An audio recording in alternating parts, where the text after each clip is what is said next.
Nah, untuk topik yang selanjutnya adalah mengenai pendidikan demokrasi. Untuk yang pertama adalah mengenai hakikat dan tujuan pendidikan demokrasi. Seperti yang telah dijelaskan sebelumnya, bahwa demokrasi bukanlah hanya suatu sekedar pemerintahan atau sistem politik, tetapi demokrasi adalah suatu sikap hidup yang harus tumbuh dan berkembang di warga masyarakat, baik yang sedang memerintah atau tidak sedang memerintah.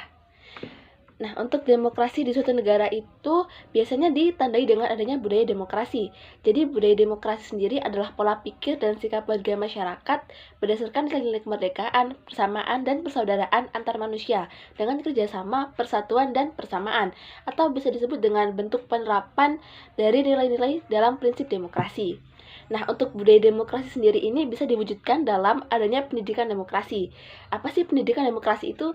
Jadi, pendidikan demokrasi pada hakikatnya adalah sosialisasi nilai-nilai demokrasi supaya bisa diterima dan dijalankan oleh warga negara.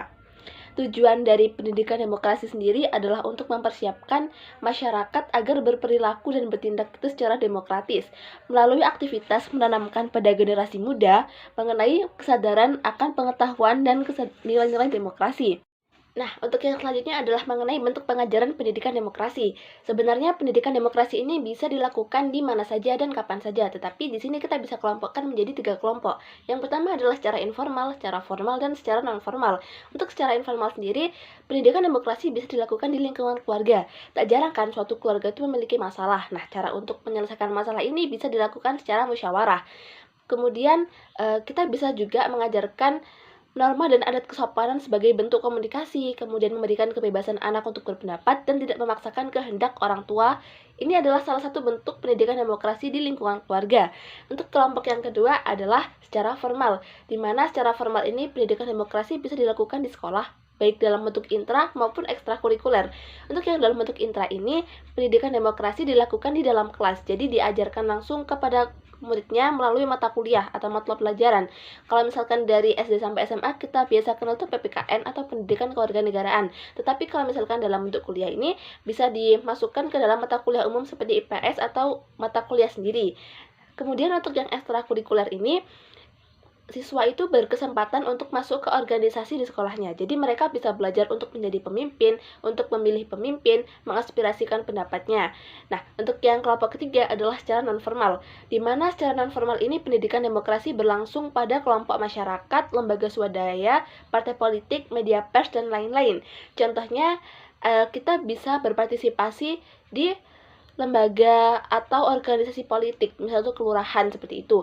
Kita juga bisa mengaspirasikan dan mengembangkan potensi kita melalui media pers. Dan bisa dibilang ini tuh yang paling prakteknya secara langsung ya, soalnya kita langsung berhubungan dengan masyarakat. Jadi kita bisa menghargai pendapat orang lain. Nah, untuk yang selanjutnya adalah mengenai pentingnya pendidikan demokrasi. Jadi, pendidikan demokrasi ini adalah suatu tuntutan dari terbentuknya masyarakat madani Indonesia, di mana yang mengandung artian bahwa manusia harus memiliki kebebasan secara politik, secara intelektual, kebebasan untuk mengembangkan potensi dirinya sendiri, dan kebebasan untuk memiliki pendidikan yang layak. Jadi, melalui pendidikan demokrasi ini diharapkan untuk menghasilkan generasi penerus yang memiliki fondasi politik yang kokoh, dan juga bisa menjadi alternatif solusi jika ada konflik-konflik di Indonesia mendatang. Nah, untuk topik yang selanjutnya adalah mengenai pentingnya demokrasi sebagai sistem politik kenegaraan modern. Jadi pada dasarnya demokrasi ini kan merupakan kekuasaan yang bersumber dari, oleh, dan untuk rakyat. Jadi di dalam demokrasi, rakyat adalah pemegang tertinggi di dalam suatu pemerintahan. Asas demokrasi tidak boleh dihilangkan dikarenakan jika dihilangkan maka takutnya nanti pemerintah akan sewenang-wenang terhadap keadilan dan kesejahteraan rakyatnya. Tanpa adanya demokrasi di suatu negara, maka tidak akan terciptanya suatu kesejahteraan masyarakat. Dikarenakan antara satu sama lain itu saling ingin menang sendiri, saling memaksakan kehendak, tidak saling menghormati. Nah, jika demokrasi diterapkan di dalam suatu negara, maka setiap warganya akan memiliki rasa saling menghargai, saling menghormati, saling mengerti, dan saling menerima pendapat satu sama lain. Jadi, kenyamanan dan kesejahteraan rakyat di negara tersebut akan terbentuk.